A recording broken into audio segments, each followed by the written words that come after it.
Attendez, Monsieur Guerre. Voilà, ça marche. Monsieur le Président, mes chers collègues.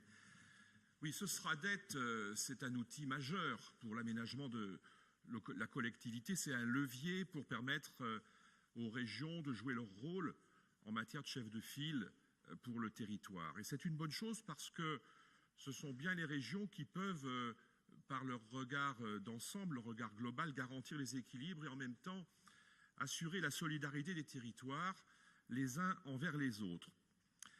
Et le caractère prescriptif du SRADET, c'est finalement ce qui permet à toutes les collectivités de la région d'avancer ensemble pour atteindre les objectifs d'un aménagement durable du territoire.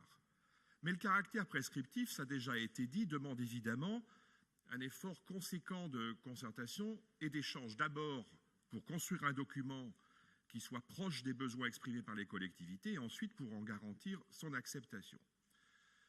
Monsieur le vice-président Hortefeux a exprimé depuis bien longtemps la volonté d'un SRADET que je qualifierais d'à minima, dans lequel il ne faudrait surtout pas prendre le risque de se fâcher avec les collectivités infrarégionales.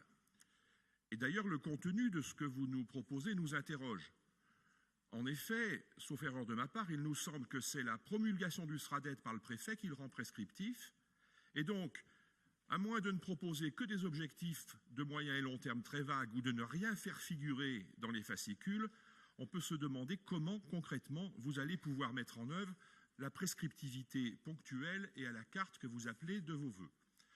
Et donc, c'est l'objet de cet amendement qui vise à se saisir de l'occasion de ce débat pour se doter, dans les délais qu'a rappelé le vice-président Hortefeux, d'un SRADET qui soit ambitieux pour préparer l'avenir de l'ensemble de la région en intégrant la prescriptivité sur un certain nombre de grands secteurs de compétences régionales qui font l'objet de l'amendement ainsi rédigé. Je vous remercie.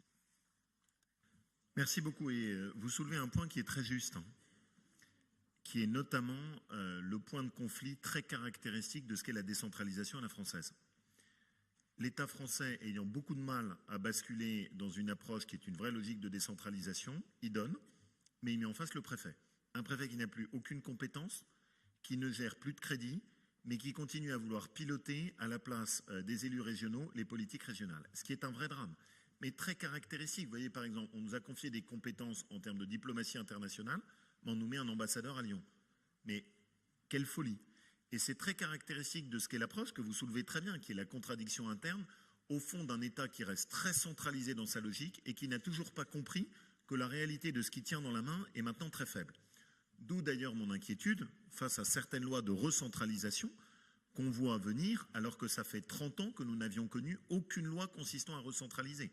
Et là, il y a un petit danger avec un retour sur des approches recentralisatrices qui sont, à mon avis, une profonde erreur de l'histoire. C'est-à-dire, tous les pays ont fait le choix de dire on a besoin de plus de fluidité, plus de souplesse, il faut déconcentrer, décentraliser.